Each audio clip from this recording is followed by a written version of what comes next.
Let's break the internet. Welcome to Conversations with Chai. I am Aram Chaudhary, and today I have with me, I feel like it doesn't really need an intro. I have with me the Jasleen Singh. Thank you so much. It's Lil Baby. Thank you for having me. I'm like so excited to be here. I am so excited to have you, and I probably shouldn't say this, but I rarely, in a long time, I haven't been excited to do a pod, which is why I haven't podded. Yeah. Like people obviously have seen, I haven't podded in a while. Yeah. Because I truly felt like not engaged by anything. Yeah. So when you hit me, I was like, yo, let's do this. Yay. Oh, that makes me so happy. I guess a good starting point, before we get into all of the messes. Shit. Yeah. All of the messes, which we will. Yeah. I want to get to know like you, right? Like away from like headlines, away from everything else, like who is Jasleen Singh? Like to your friends, to family, like who is Jasleen Singh? Yeah. I mean, to my friends and family, I'm just like a very happy, bubbly, like very fiery girl. Like I just love spending time with my family, with my friends, with my dogs. I'm very much a homebody. I do love shopping. I love Pop-Tarts. I love cereal. Like just very basic. I love watching the same things over and over again. So to me or to them, I just feel like I give like youngest sister energy everywhere I go because I just can't help it. But yeah, I just feel like I'm very like happy-go-lucky to like the people that know me. Even though I do have like severe anxiety and OCD, I'm still like baseline very happy and like just very like smiley. I got that, right? Like Yeah. outside of like, obviously like, you know, the internet headlines are the internet headlines, right? But from everybody that I talked to, like we just saw it, right? Right before we came in, right? Like your engineer for your podcast, right, is here before. And like, he stays an extra 15 minutes just to say what's up to you, right? Because he genuinely wants to see you. Yeah. And I'm like, that's always a good indicator of who that person is and how people receive them, right? Yeah. I think I have like a very warm energy, but I'm a Leo sun and moon. So I don't know if you know about all the risings. My Cancer is rising. So I feel like when I talk to people, I try very hard to make them feel comfortable. And like, even if they say crazy things, I'm like, yeah, like I just will agree. Like if I don't know you, because I'm like, I just want you to feel comfortable. But it's funny because I think I present a little bit differently on the internet. So that doesn't always come off. But I definitely am someone that like uses humor a lot to cope with like serious things or trauma. So I think sometimes people can kind of take it the wrong way because I can just say very crazy, like hyperbolic things. But I think it's just a result of like me being very unhinged or like who my husband is and all that. Why do you think that is? Like, let's start here before we get into like the specific internet cases, right? Because I think even through like our brief communication, right? Yeah. I think I have like a pretty good discernment of like people, right? And I never got like bad energy from you, right? I'm like, are there certain things that I can see to an audience? Come off a certain way. Right. Yes. But I'm also like, honestly, if I was just kicking into the crib and talking to my friends, that's probably how the internet would perceive me too. Yeah. And I think I said this on a podcast when I discussed like everything that was going on. I said that, right? I was like, yo, like honestly, sometimes like all the honesty, people say that they want that, but they don't really want that, right? Like even me on this, right? Like I like to say that people can get a good glimpse of who I am through this podcast. But realistically, you probably are getting like 60% of who I really am. Because you don't want the full 100. Like why do the full unfiltered bit? I don't know. I just feel like when I first got into this, I was like, I just want to be myself 110%. And the audience isn't stupid. And I feel like when they see, like my friend told me this, she said, you can feel someone's energy through their content, if they're genuine or not. So I just always, first and foremost, was like, I just want to be genuinely myself, because if I try to be any other kind of version of me, it's going to fail and it's not going to do well. So as long as I can be true to myself and my personality, then I feel like, okay, I'm doing my best, I'm doing a good job, and it just felt most authentic to who I was. And it's not like as much of like a dump and upload as people think. Like there is some curation. Like I try to be, sensitive, but I think sometimes I've maybe missed the mark. But like in hindsight, I also feel like sometimes if people want to take you in a negative way, like they will, So. I absolutely agree, because I think like that is like one of the reasons that I was like, oh, like we'll get along, right? Because when I see like influencers or creators, the reason that I don't fit into the space, and I'm sure you also feel that way, is because I do feel like it's like overly curated, right? I see most people and I'm like, I've been around these people long enough to now understand like, yo, out of all the ways that you present yourself on the internet, you are not that. Right. Like you present yourself as this like kind, wholehearted like person, but behind closed doors, you honestly kind of scummy. Yeah, right? It's like the Ellen DeGeneres thing. Like you're kind of a piece of shit, And I think that disillusionment comes from seeing those people, and like I think if you kind of like go against the grain a little bit and are like, you know what, I'm just gonna be me. Yeah. It's going to rub some people the wrong way. Yeah, clearly. And I guess now let's get into rubbing people the wrong way. Yeah. I guess the thought, so obviously Myron does what he does, and then the incels do what they do. My question, because I've never gotten to ask somebody who was really on the receiving end of the internet in to that scale, like you were, how did you feel? Like, it was like a slow burn, but it really wasn't. It was like a firestorm. Like I had people hitting me, being like, yo, what do you think? Yeah. Right? I remember because you asked me this question, like, what is it like to look at like think pieces and people analyzing your marriage and your personality? It feels weird and it feels surreal because you're like, but you don't know me. You don't know anything about me. You've never talked to me. Like, you're taking the intention of this video in the complete wrong way. And I mean, this obviously goes without saying, but the misogyny was like really crazy because obviously we know it exists in our society, but to see it so rampant and like full force and just like unapologetically there, I was like, oh my God, like this is a real fucking thing. And it's like, it was bizarre to me because I'm like, my husband can go on stage and literally has a joke in his special about like getting a hooker isn't like cheating, it's just outsourcing, which I really don't care. Like, I think it's a funny joke, but it's like, if I say something that's equally, raunchy, like then I'm a whore or all these things. When it's like, but the reality is what the reality is. It's like, I was a virgin when I met my husband. We lost our virginity to each other. And I never made that a part of my identity. I only shared that because I share my life story because I'm an oversharer. Y'all made it a part of my identity and then used it against me. I don't give a fuck if I was a virgin or I wasn't, or if my body count was 100, but it wasn't. Those are just facts. So if you want to take like tongue-in-cheek videos and make it into something it's not, like that's not really a reflection of me, that's a reflection of them. And I think moreover, what people don't realize, like, I don't even want to say his fucking name, but this fucking loser whose name you said, like he was on the Flagrant podcast like 5 fucking years ago. And my husband just humbled the shit out of him and basically embarrassed him because he was like, I think what you do is corny. and it's not really helping men. So there's that. And I think every year he would try to like bait them by being like, oh, you guys are pussies or you guys are this. But then every year that clip would circulate. And I think deep down, it really embarrassed and humiliated and emasculated him. So when all of this first started, it was like very clear to see that there was like a lot of bot farming as well.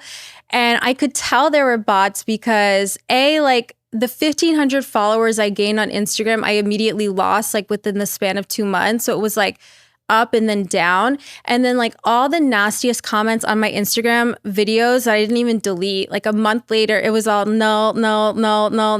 So it was like, it was starting to become clear that there were like a lot of bots, which is funny because they say very racist things against Indians and South Asians, but like that's where you get your bots. Yeah, and there was something else I was going to say, but I think that's why people were saying, oh, it's PR. Like I would never, and my husband would never like have to do anything for PR. Like all of the traffic I got was organic before that. So I think he had like a score to settle, but instead of like doing it like a man, he did it like a little bitch and like came at me.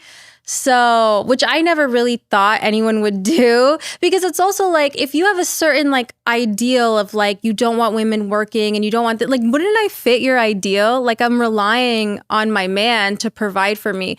So I don't know. Just a lot of their logic is backwards to me. But yeah, the whole experience was like very weird and unsettling. But my mom, like I was really happy that we ended up going to India at the time that we did, because we went to Darbar Sahib, which is the holiest Sikh temple. And I was with my mom, and she's just like my rock in my center. And she's just so spiritually aligned. And I've talked about this before, but she's gone through like significant trauma in her life. So just hearing her perspective, I'm like, this actually isn't that bad. Like, of course, like, I don't want people to talk about me like in this way, but like, who the fuck really cares? Like, if you know about me, cool. If it's because of this, oh well. Like, is your mom cognizant of like everything that was going on the internet at that time? She knew everything. Really? I didn't tell her personally, but like my sister Manu, thanks Manu, she was like, I told mama about the popping pussy thing, and I was like, Manu, and she's like, she doesn't care, but she knew. And she like, that's the thing, that's why I love my mom so much, because she's such a G, and she like, not only does she talk the talk, she walks the walk, because she's gone through judgment of being in an abusive relationship and getting divorced, and then women judging her, even though they knew that she was in an abusive relationship. And, you know, in Punjabi Sikh culture, like getting divorced is not something you did. So she went through like her own share of scrutiny and like people saying shit about her because like, God forbid, it could be abuse. It's like, oh no, you're the problem or you're this. And she told me something like really poetic, but it was like I think it was a saying in Punjabi, so I don't remember exactly, but the English translation was that like when elephants walk in India, they don't hear the noise of street dogs. Like they walk very regally. And that's what she told me and Akaash, like all these little people talking about you, they're just noise, they're just street dogs. And like you and your husband hold your head high because you did nothing wrong. And my therapist was saying the same thing. She was like, well, thank God it's not fucking true. And she said to me, like, not one part of me, because she was the one that also encouraged me to do social media besides like friends and family. She was like, not one part of me doesn't think that you can't handle this. Like, I know you, and yeah, it's fucking hard, but like, I'm not worried about you being able to handle this. So I feel like I just had such a good support system of like actual friends, family, my therapist, whoever, just reminding me like, you're still that bitch, like fuck what people say. And it's kind of a part of, unfortunately, like the fame kind of thing. And I don't feel like I've reached a certain like thing at all, but I think when people start to know about you, it's like kind of the downside of it. It comes with the territory, right? Because right. I think like, let's focus in on just like the bot part of it, right? Yeah. I think that the whole goal with any of these like narrative building is a true art. Yeah. And it's also a science. Yeah. Right? If I can convince you, the person I'm building the narrative about, that the narrative is true, then I've won the battle. Yeah. But if I can't, right? And there's a lot of ways to do it. Botting is one. Yeah. Because then it's like, oh, everyone thinks, because I had friends hitting me that aren't so internet literate that are like, oh, but everyone thinks this. I was like, ask yourself, does everyone think this? Or is it that when you go to a comment section, you think that that's what everyone thinks? Yeah. Because discussing this topic with real people, I've had real nuanced conversations about the topic as a whole. Yeah. And I'm like, that's probably more indicative of like the real world than a comment section that's being paid for and bought out. Yeah. And like, but I don't think people that are like regular internet users understand the extent to which it happens, and also how mentally unwell the comment section has become and what a cesspool it has become. And like, I will just be scrolling on Instagram and just see someone, like I saw the other day, this girl was like, oh, trying to become a model or something, or trying to get scouted as a model. And the first comment is like, yeah, but your face card isn't there. And it's like, who in their mind thinks like, this is what I want to write, like to ruin this person's day because it'll make me feel better. Like I personally, there's a lot of celebrities I don't like. I've never gone out of my way to publicly comment, whether it's on mine or a burner. I don't even have a burner. So it's like, you have to think about like the severity of someone's mental health, that this makes them feel better, you know? So I stopped taking the comment section as objectivity, because I'm like, I can't trust it anymore. It's like, it's not legitimate, you know? Even like, even when I posted what I posted about like your whole situation on my page, I was like, I got my small taste of what the bot culture looks like. I felt so bad too, because when I saw your video, like, first of all, like you were like one of the only people to really defend us. And it like almost made me tear up because like we didn't know each other. Like we had like, no, we actually didn't really know each other at all. And I was like, it just meant so much to see a brown guy like defending me. Cause I was like, wow, like why can he see us for who we genuinely are and not these other people? And I think that was like the most disappointing thing, is just like the silence from all these brown girls. Like if we want to go kind of back in the timeline of like, okay, so the first controversy that involved me were all these brown girls that didn't like what I had to say about other brown girl creators. Now, my issue is a lot of them didn't watch the podcast clip in its entirety. And if you actually watched it, I didn't fucking say shit. I said there was a lot of people's content who I liked, and there were certain people whose content I didn't resonate. Reason being, I didn't feel that they were authentic. And I didn't even say that on the podcast. I kept it very like minimal. But now that we're talking about it, that's the reason I don't like certain brown girls' content, because it comes across to me as inauthentic. So you have all these girls basically doing this performative feminism thing of like, fuck these girls on the podcast. Here are my top 3 favorite creators. And it's like Vidya Sirith Julie, Vidya Sirith Julie, Vidya Aviva Sirith. Like, it's just like kind of like whatever, an amalgamation of like the same big creators. So I'm like, okay. But then when this happens to me, and of course, like, maybe you don't like me or you don't know me personally, but it's like, why can you say something in this regard, but not in this regard? And that's why that's what actually annoyed me more, I think you said it best when you said performative activism. Yeah. Right? Performative feminism. Because when you were facing, no matter what you said in terms of an opinion, when you were facing that level of misogyny, yeah, I was actually shocked that people weren't saying something, stepping up here. Yeah. Right? I'm shocked that no brown girl influencer stepped up and said, yo, fuck however my personal feelings towards Jasleen or any of that. This is straight up wrong. Because to the point of us not knowing each other, I'm looking at this and I'm like, yo, no matter, like, just objectively, like morally, it's just wrong, right? And I think 100%. Like so many things in our society have gotten to the point of like normalization of like really foul things. Yeah. Like my guy male perspective was like, okay, Akaash checked you publicly to your face as a man on a podcast. You spun the block 5 years later and went through his wife to get to him. If you really felt strongly in that moment when he said it to your face, you should have said something. But instead you waited and went through his girl to do it. And I don't know where most people are from. Where I'm from, no matter if I have real issues with somebody, we would call that person pussy. He is a pussy. Like, 110%. And also because you're a real man, and I'm sure your girl can, corroborate that.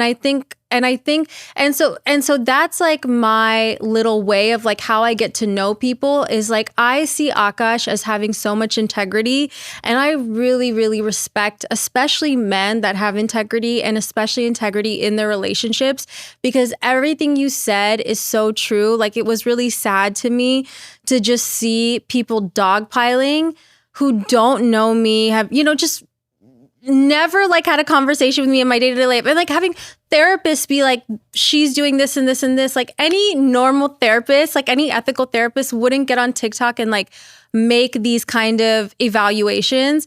So yes, I totally agree with you that that's a very pussy thing to do what he did. And I think that shows that you have like a lot of integrity and like respect for women, of like actually wanting to protect them and be there for them. You know what I mean? Like, I think that's why it's like those things really bother me inside of like just like the influencer or like creator community. Yeah. Because I'm like, you guys always stand for something when it's really popular, but as soon as it's not, as soon as you can't monetize a click off of it, like you refuse to stand for it because you know that people aren't gonna like flock to you in that grove, right? Like, I rarely ever see people say something that's like, they think that they say something really like inspiring when they say like the most like generic safest take, right? Like, that's why I hate most of their podcasts. I hate most of their content, because I'm like, y'all are literally saying the safest shit alive, right? Because you know people are going to be like, yay, like girl representation. I know. Like, it's like, it's not chai tea, it's chai. It's like, congrats, do you want a fucking star? Like, shut the fuck up with the same performative talking points. Like, that's what gets me too. I think what me and my husband get the only time you see me like super like animated is like when it comes down to hypocrisy and people not keeping that same energy. And like, that's when I get on TikTok and I'm like, you know what, this, that.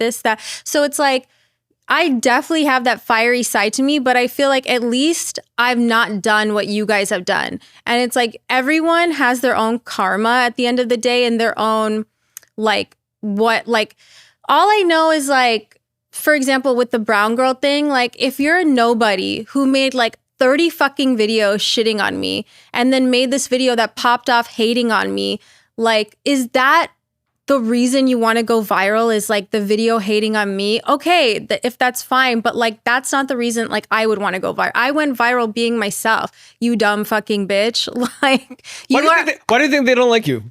Like, outside of that, like, one pod, right? Like, before that, I still felt like the temperature around you, like, I felt like there was like strange energy around you. Like, why do you think that they don't like you? Like, all the brown girls, like, I have a theory, right? But what's your theory? I think a lot of it steeps in jealousy. I think, like, listen, like, it's not a secret. You on TikTok popping bags. You're married to Akaash, right? Like, I think a lot of them want to be in your spot. I think most hate stems from jealousy. Most people's hate has nothing to do with the person. It really results in, yo, I want what you have. Yeah. Or I can't get what you want, or I can't get what you have. A lot of people's jealousy steps in that, right? Yeah. It's like people who shit on me having a pod. It's like, yo, like, ain't nothing stopping you from getting some cameras and like doing a pod. Exactly. Again, it's not, if it was that easy, you would do it, right? But you're not going to do it like me, right? And that bother you, and that's fine. I've lived with that. 110%. I think I'm glad you said it, because I feel like if I say it, Say it. It's gonna make me Just say it. Just say it. I want to be me. Like, honestly, like, but to be honest, there's nothing else I could think of, because there's nothing I've done to you personally except be myself. And so I won't even go so far as to say you're jealous of me, but something about me evokes an insecurity that you have of something that you're not doing for yourself. So if I don't have to work a 9 to 5, and I get to go to Pilates and just walk my dog, and I don't have to cook and clean because my husband doesn't expect that or require that or care if I do that, then maybe that bothers you, because you do have to work a really toxic corporate job and you wish your life could be easier or something. So yeah, but at the same time, I try to, and I feel like I've tried to communicate to people like my life wasn't always like this. I've definitely gone through a lot of struggles. Me and Akaash were broke at one point, sleeping on my friend's couch. We lived not even in New York, in Secaucus. We had to move out of Manhattan because it was too expensive. And we had my mom's old Nissan Altima. We had her old furniture, IKEA furniture, like just for years until we could build our money up to move back to the city. And like before they started Flagrant, like his back was against the wall. He thought he was going to have to quit comedy because, you know, he got his start with MTV shows. Like the first show he had was Wildin' Out. It was just like auditioning and just happened to get it. And then from there, he was opened the door to like more MTV shows like Guy Code or things like that. But then, so that income was good. And that was around the time that we met. So I actually didn't know who he was. My sister knew who he was. And she had heard him on the Brilliant Idiots podcast. And then anyways, him and Andrew did a podcast like years later. So I didn't know too much about him, but like he would be going to spots, and even like the spots at the comedy clubs, like you would only get $25 for a weeknight spot from a comedy club. So you would have to go take the train. If you lived in the Bronx or Harlem or Brooklyn, you would take the train for an hour on a Friday night and you'd only make $25, like things like that. And you couldn't Uber home because it'd be too expensive, and you couldn't go out to eat. And I remember he told me like the old apartment that he used to live in, like he would be doing P90X because he couldn't afford a gym, and like there would be rats like running across his face when he'd be doing like push-ups or burpees. And so just, you know, like hustle and grind. Like he would be outside the clubs barking in like 20-degree weather of like, free comedy show? You want to see a comedy show? We like come inside, there's a free comedy show. Like just hardcore New York City struggle. And I kind of got to see the end of that. But then after a couple years, it took a dip again because he started to age out of that MTV bracket, which is when we had to move out of the city, slept on my friend's couch. And I just prayed to God so hard. Like I was like, I don't know what's in store for my future, but like, please God, like I just want to be with this man. Like we love each other so much. Like, please let this work for us. And for him as a man, like, and you'll be able to speak to this more, but like, I think men need to feel like they can provide and they can achieve, you know, their dream to be in a functioning relationship. I feel like if that's not working, then the relationship part can't work, in my opinion, from what I've seen. So I was just praying to God like super hard every single day. And I was in like a toxic corporate environment as well. And I would get on the train and I would see these girls in like Burberry trench coats, big diamond ring, Louboutins. Like this is pre-COVID, so you were taking the train more often. And I was just like, please God, like I just want to be like, that symbolized success to me. But I wanted to have success because I also wanted our relationship to work, because I wanted him to feel like he was the man and he could provide. And so, and I even shared like our breakup story on TikTok. So I feel like I try to share a lot of multifaceted things about me, but that's why I'm like, fuck you guys, because it's not my fault that you're just catching onto one side of this. Because there were plenty of videos where I talked so positively about my husband that obviously didn't catch fire or whatever. And so that's when I was like, this is not a me issue. This is a y'all issue. And the only thing that really bothered me is that you guys could even think that I don't love my husband as much as I do, because I fucking will die for him. I'm obsessed with him. And like, this is horrible. I shouldn't say this, but I've literally had thoughts to myself, like, if God forbid anything ever happens to my husband, I have to jump off a bridge because I cannot live without this man, like literally.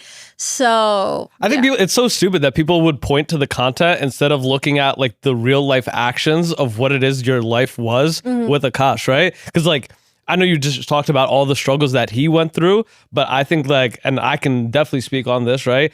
I think it goes undersaid how important and how powerful it is to have a woman that's going to ride for you. Yeah. Especially when you're in that building phase. Like, again, like just practically, just to have a woman pray for you, have well wishes upon you, right? Just hold it down while I'm building out this thing.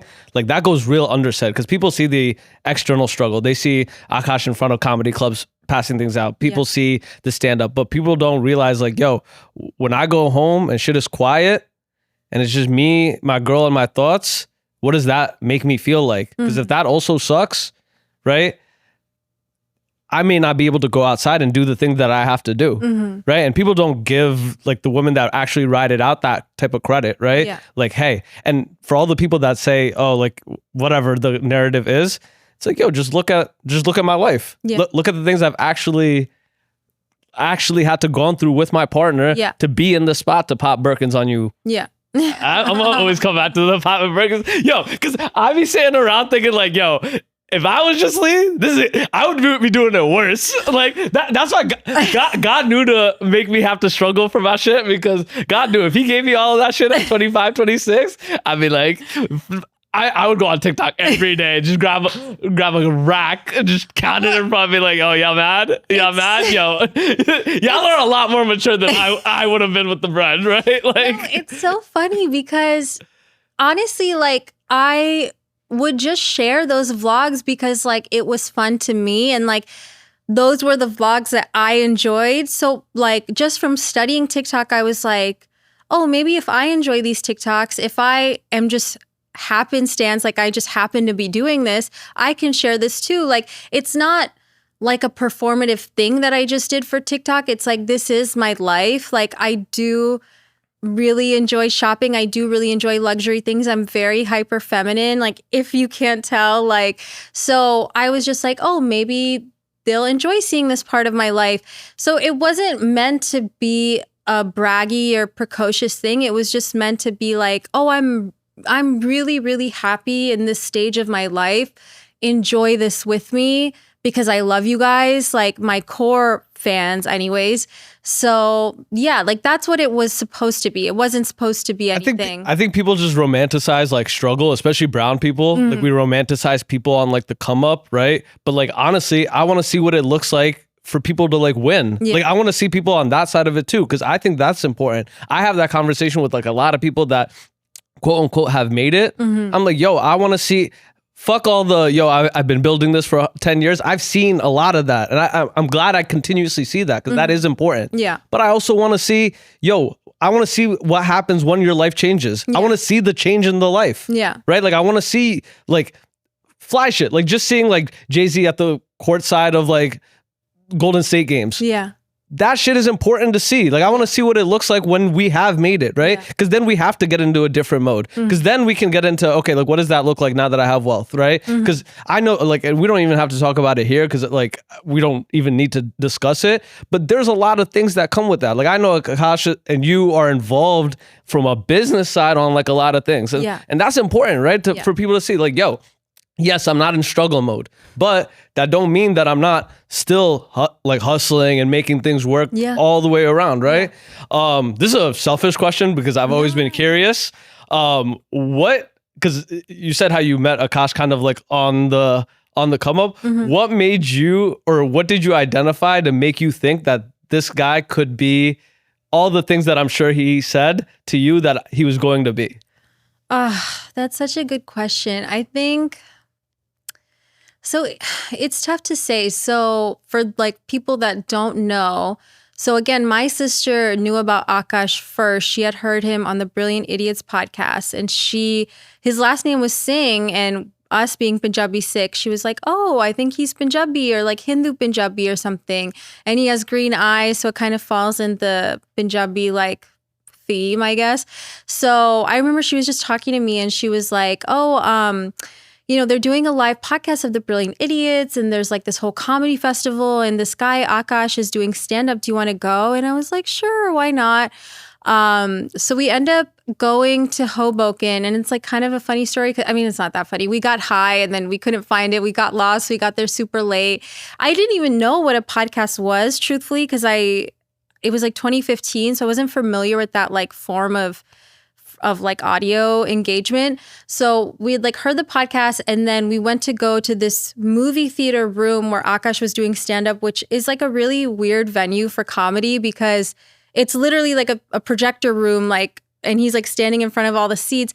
And I just remember the moment I saw him, I was like, to my sister, I was like, oh my God, Manu, he's so cute. And she was like, oh, really? And like, I just like instantly felt that like physical attraction to him. And we walk out of the theater. It's like Akaash tells the story a little differently about like, oh, I saw her from the back, blah, blah, whatever. I'm not going to say that because that would sound super weird. But so he's behind us and we turn around and he happens to be there. And my sister, being like wing woman of the year, she was like, oh, can we get a picture of you, or can we get a picture with you? And again, like at this time in his career, we always laugh at this now. Like now this is like more common for people to ask. Like back then people really weren't asking him. So he was like, yeah, sure. So she took a picture of me. Yeah, that was definitely Akaash's first ever fan picture. He was like, wait, me? I know. I could like, I'll send you guys a picture. You could stitch it. So she took a picture of us and I was like being really shy because I was like, oh my God, he's so cute. And like, I felt like something very special in that moment, something very like airy, like light, like, I don't know, this seems like a weird way to describe it, but almost like I think of like fairy dust, like just something in the air that felt special. And so really like my sister and Akaash are conversing because I'm kind of too shy to jump in. And we used the restroom and this is like his add-on. So he said he was waiting there to see if we came out separately. But obviously, if you know girls always come out of the bathroom together. So we came out of the bathroom together and he says something like, keep in touch. And we're like, okay, like, I don't think anything of it. But he said to me, he's like, I don't know why the fuck I said that. Like, why did I say keep in touch? So we go downstairs, we're waiting for an Uber and he comes down with his friend. And they're like, oh, we're actually going to take the bus back to the city because we were in Hoboken. So we're all going back to the city. He's like, you guys should come with us. It's super easy. It's super fast. We're like, okay. And his friend and my sister are talking. And then me and him start talking. And he offers me his jacket. I take it. And, you know, we're just exchanging like pleasantries. And I don't know, again, like just feeling super special, felt super special in the moment. He ended up getting my number, or I think he gave me his number, and we ended up going on our first date like a week or two later. He came all the way to Philly from New York because I was finishing up my last year of school. And I remember texting my best friend after that first date, and I was like, I think I'm in love. Like I was just like so like it was like kismet to me. Like I just fell in love so quickly because everything felt so special and so like aligned in the universe. Like I was just like, this is like I feel like who I've been waiting for. And I don't know, like it just went from there. Like we were very enamored very quickly. Like we met October. He's gonna be mad if I get this wrong. Okay, babe, don't be mad at me. Shit, I forget. We met October 15th, I think. Yes, I'm pretty sure I'm right. And he asked me to be his girlfriend like November 5th. And we told each other we loved each other in December. So it was like, and mind you, the whole month of December, he was like away doing shows in Singapore and Malaysia. So it just like moved very quick, and we were just like very in love with each other. And like we were just like, I think we completed a lot of things that the other one was missing.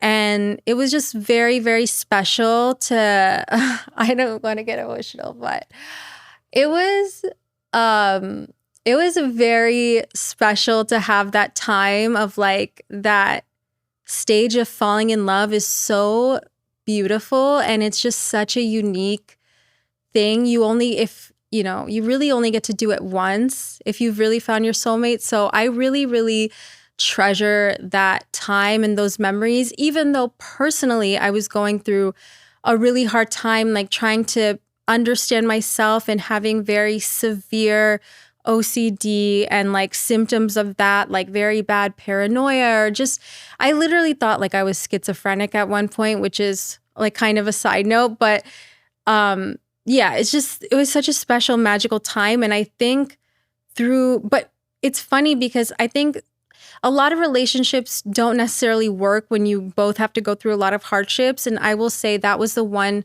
thing that I really appreciate about us is like we both went through so many hardships individually, but together that each time kind of made our relationship stronger each and every time. And like, I went through so many hardships and health issues, and he went through so many hardships career-wise and just emotionally, like understanding who he was as a man. And we both also grew up with not very healthy marriages. Both of our moms suffered a lot of abuse. So I think for us, it was hard to have conflicts at first because it's hard when you don't grow up with like a healthy style of conflict. And so it was like very like fiery early on. And we went to couples therapy, and so just so many things that we did. I'm very proud of that we got to the place that we're at, and of course, like we still fight and whatever, but we just understand each other very well. It's the soulmate's curse. Yeah, it's the soulmate's curse. Like it literally, like soulmates really have to go through that because you have to be able to see that person like bare and raw and fucked up. Because like people like romanticize like their versions of like love, but it's like, for you to truly love somebody, like you kind of have to go through it. Yeah. Like the whole like you're gonna meet somebody perfect, and you're never gonna fight. Like you're marrying like an idea. You're marrying a fantasy, right? I think real soulmates have to go through that like real painful period. Yeah. Because I've seen the opposite experience. I think all the great couples I know have actually had to go through like terrible things together, as fucked up as it is, because I do think it's one of those things that like really bonds you, right? It's like I have to go through conflict, just like with friendships. You have to go through that conflict. I was gonna say too, because I was so young when we first got together. Like I was in my 20s, and now being 32, like you go through just so many stages of life in that like time span. But the one thing I will say now is like, even though that honeymoon falling in love stage was so magical, I really still prefer this stage. And like, I want to know if you agree with this, because it's like getting to be with your best friend that is your partner is so fun, because now you can just like laugh and you're so comfortable and you have all these inside jokes. Like there's so many things that me and him just say to each other that only us like know our own like vocal stems, you know what I mean? And it's like that part I just love. It's like just having like your literal like best friend that like you can text something random at any time and they'll know exactly what you mean, like. No, that is the trick. I like absolutely agree. I think like a lot of people get stuck in like like it always needs to be like this fiery, like, we always need to be problem solving. No, but this is what exactly kind of relates to the conversation we had before. People like romanticize like that part, like the struggle part, but we also need to see what it looks like when you have reached a certain stage, right? Because again, there are new and different challenges to your relationship, right? You're balancing different things. Again, before it was money and communication styles. Now it's you're on the road X amount of days out of the year, right? I have, you know what I'm saying? Like there are new struggles to always go through, but there's also a lot more joys to come out of, right? Like that new stuff, it's amazing. But like you said, it's the best thing in the world when you have like your best friend built in, right? And I think that's why like a lot of people in relationships, especially with people that are in happy relationships, get like the label of like, oh, you're just like always with your partner. It's like, this is like, honestly, this is like 90% of my fun right here. Like I have my girl, I got my cat, like this is 90% of the fun that I will have, right? Everything else it's going to be hard to beat this, right? 100%. I want to ask, because I'm genuinely invested. What's going on with the podcast? Okay, so I'll just tell you guys, full honesty time. It makes me sad because with Nehal, we became friends so quickly, and I have like a lot of respect for her, and like I've met her family and like her husband and her in-laws, so I don't want to say anything shitty about her, and I won't. But I think like, like the first time we went out to dinner, she pitched the idea of doing a podcast with me. And I was like, oh, okay. Like I didn't expect that. And I was a little bit unsure at first, just because I know sometimes female relationships can be tricky. You guys didn't have a relationship prior to all of this? No. Okay. So we just became friends like pretty quickly. And then she wanted to do the podcast, and I was a little bit unsure, but then I talked to my husband about it. He was like, why not? You've always wanted to try it. And we just became friends so quickly in this path of creating main character podcast, which was her idea, which is an amazing name. And I think what happened was that we went through controversy so quickly into it that it kind of like put a strain on the friendship, because also like our content was very different in this. Like mine was definitely a lot more raw and unfiltered, and hers was a little bit more polished and more, like not typical brown. Wait, what did you say? The typical brown girl influencer content. Yeah, like what? Yeah, like just more polished. And so I remember, so her husband works a lot in Paris, and she was like, "Oh, I'm going to Paris to be with my husband," because he was like there for work, and she kind of invited us, but I was like, wait, that would actually be fun. And like me and Akaash went, and we had the best time with them. And it's rare that you find couples that you vibe with, like where each partner, like guy to guy, girl to girl, and like, vice versa, like all get along. So I thought that was really special right off the bat.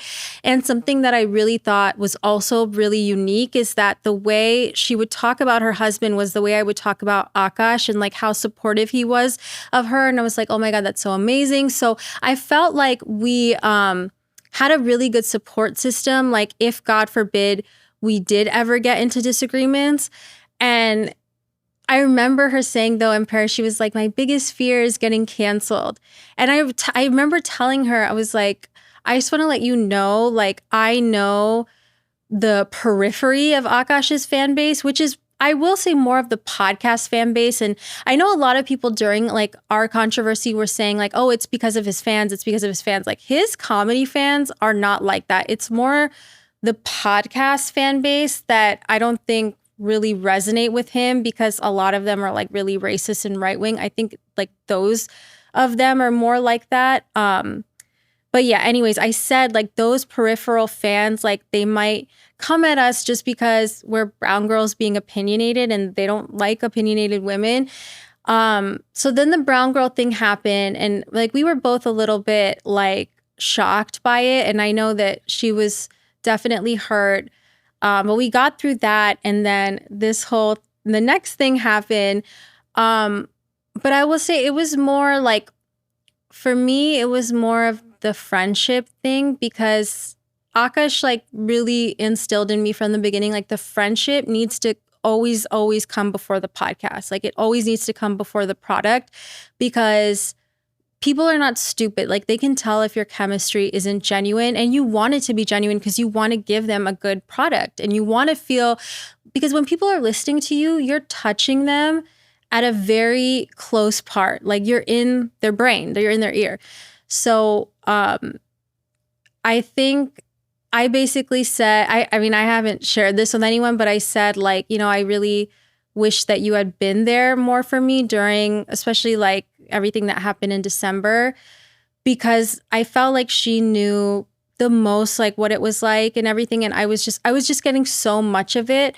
And I don't think she necessarily agreed with that, which is fine. I think for me, like being a friend, like, and also being a Leo, like loyalty and being ride or die is very important to me. And I'm not saying that that wasn't important to her, but I think it came across differently than what I would have liked, in terms of just like wanting her to be there for me. And I don't think it's like a reflection of she's a bad friend or this and that. I just think that like our expectations weren't aligning.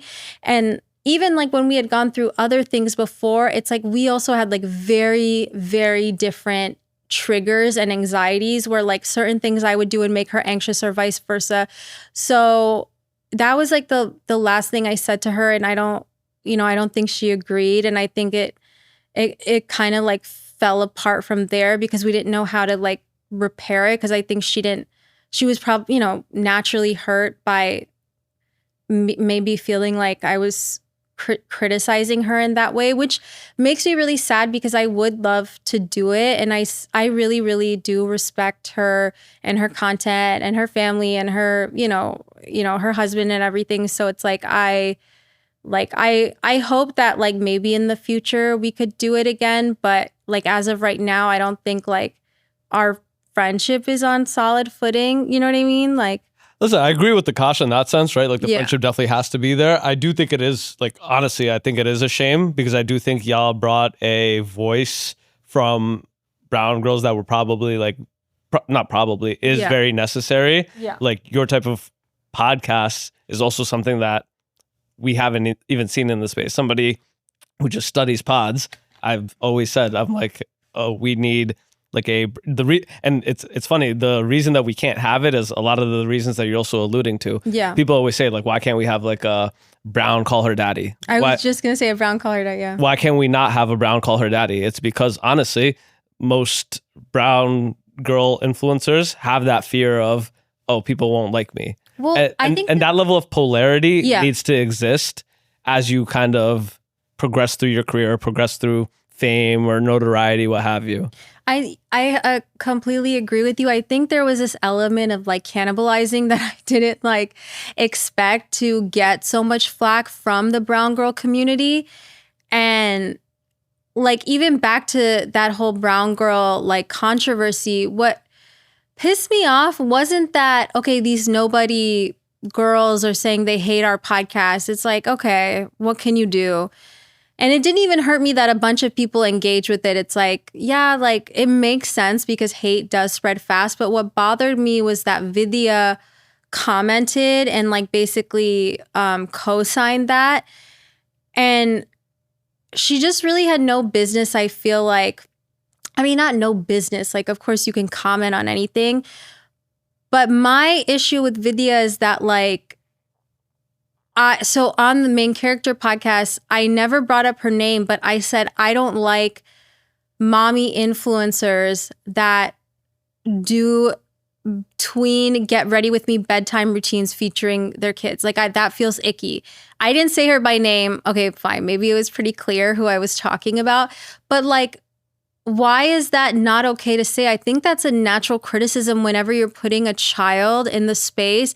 Like just being on the receiving end of like heinous, vile messages that I've received and like I just don't, my criticism was like children need to be protected and they have this innocence. And like, I think being a mom, of course, it's your prerogative. Like if you're going to post your child online, and that's not what I'm talking about. But I think there's a difference of being a mommy vlogger and your child being in like the background of content versus being like front and center. This content is focused on my kid. And I said, that's what my issue was. Didn't mention her by name, but I think that she took it really harsh. I think Akaash, to be fair, I think Akaash did say something about her specifically, but I didn't. That wasn't me. But that's the thing too. It's like, I don't like people always conflating our opinions and views like together. So, you know, she had to co-sign because I think, but that's the thing. It's like, why are you doing this to fulfill your own agenda? If you say like, I don't like that you said that, I would have respected that more than you like jumping on this other hate bandwagon. And then like similarly, another mommy vlogger, Bio, like saying, well, her husband's MAGA, her husband's this, her husband's that. It's like, no, he's fucking not. He did not vote for Donald Trump. And I guess you don't have any reason to believe me, but I can just tell you with 100% certainty, he didn't vote for Donald Trump. He just doesn't vote because his driver's license is still in Texas. And with our current like electoral college system, it doesn't make sense to really vote in Texas. I mean, of course you should, but like, is Texas ever in like 10% of the vote? Not really. So I understand like his basis for not wanting to do that. But like I voted for Kamala, but it's just like for him to interview Donald Trump and actually ask him questions about abortion and some of his rhetoric, like that doesn't get flagged. And the fact that he's interviewed Zohran, Bernie Sanders, Pete Buttigieg, like, so it's like, that kind of bothers me that like people just cherry pick things for their narrative. And to see brown women doing that, like I was disappointed. Now, File, she did apologize to us. So I like, whatever, she apologized, it is what it is. But like, just the whole thing rubs me the wrong way, and it kind of makes me feel icky about the whole brown girl space. Like, I don't even want to be in the brown girl space, although I am a brown girl and I love other brown girls. I don't want to be their peer. You know what I mean? I don't think you're their peer. I don't think you're their peer. I think, and I don't say that like disparagingly on them. Yeah. I think that is just like listen, like you have more experience than the typical person. Mm-hmm. The internet is sectioned off into small communities, and some things go over communities. That brown influencer scene is its own community. Yeah. And some people live inside that community. So when they talk about being popular or being canceled, they're talking about from that community. Mm-hmm. They are not talking about in mass, right? And that's honestly a big thing that keeps those influencers kind of insulated into that, because they have a refusal to take the leap outside and do something a little bit daring outside of that small brown bubble. They're never able to actually escape that, right? They're always victims of that community, right? Like, for example, like, and I'm glad you brought it up because it was definitely a question I wanted to ask, right? Akaash has interviewed Donald Trump, but he, like you said, he has also interviewed Zohran. He's also interviewed Bernie. But I think that risk right there, 90% of brown influencers would not take that risk to interview Donald Trump. But I think that's such a cop-out. Like, if why wouldn't you? Why wouldn't you? If somebody told me today, like, yo, do you want to interview Donald Trump? I'm like, yes, I have real questions. 100%. And the thing too is, like, we discuss like that interview beforehand, and you have to be a little bit strategic when you're interviewing someone like that, because if you just do hardball questions to do a gotcha moment, like the person could likely walk out, not give you anything you're looking for. So it's like, you kind of have to like be nice, be charming, treat them with respect, because you are interviewing and he doesn't have to do flagrant. You know what I mean? So it's like, I understand the approach that they took. And it's a very high stakes thing to interview someone who's a presidential candidate, has all the security, you know what I mean? So it's like, you're just trying your best. And I don't think we give enough credit to people that we're all just trying our best. You know what I mean? I think it's also like really tough, right? Because I understand that like they are also, you know, like obviously like Akaash's position in that, right? Like, again, like you are a brown man on that, and your audience, or like not your audience, Flagrant's audience, is what it is. That you are definitely a minority voice inside that room, even though you are a man, all of those things. You are, you know, friends with, you know, Andrew and everybody else on that podcast, but you are still a minority voice in there, right? And I think, I don't even think Akaash gets enough credit there, right? Because to dovetail it all the way back to our beginning conversation, even on the Myron stuff, right? Like that type of voice is on that public a platform is important to have. Yeah. Right? Like I know, like, you know, like I've been listening to Flagrant for a long time now, right? And I think just knowing that, hey, like when people talk about representation, that's really what it means. Yeah. That somebody that looked like me has a similar background than me is going to ask questions or drive conversations around things that I care about or I know about or I feel personally about. Yeah. Right. And that you know, Akaash did do that. I do think it's interesting because like that explanation that you gave for the criticism around having children around in your content, now more than ever with the Epstein shit, all of that is valid as fuck. Like honestly, like as somebody on the internet, I don't think I'm ever gonna post my kids. Yeah. Like honestly, because that's a real fear. And I think, but I do think that a lot of your rhetoric is a lot, which is why I think you should have a podcast. I do think you should have a podcast, right? Because I think a lot of your rhetoric, just meeting you today, having this conversation, a lot of the things that you say in the long form conversation, I think a lot of people are going to get a lot of clarity. Yeah. And I think that if you're able to give that level of rhetoric throughout your career, like you're going to be just fine. Because I think a lot of the things that you say, a lot of the things that you stand for make sense. Yeah. But again, like people are going to short form it and paint you into a box using clips because that's what the internet do. The internet does. That's what the internet do. In terms of like because I want to talk to you about like what is on your foray, what is on your agenda for the next like year, 2 years? Like what are you thinking about? So I have a bunch of things. Well, just personally, I have a new puppy that's been like dictating my whole life because I have 2 dogs now. I have to freeze my embryos, so that'll be fun.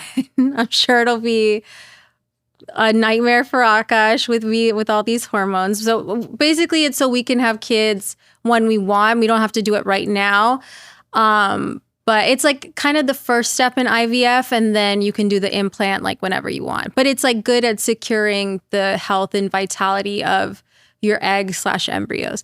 So those are like some personal things on the agenda. But like just career-wise, honestly, my goals, like I love the tennis wags. Like I love Morgan Riddle, Paige Lorenz. I love a lot of the white girl creators because of their aesthetic and like the businesses they've built.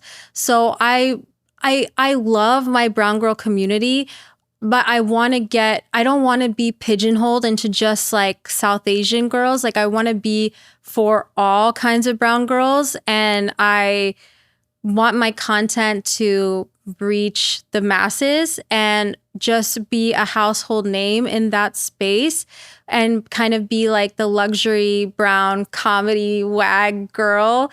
And then eventually like hopefully maybe have like a skincare or clothing line or something like that.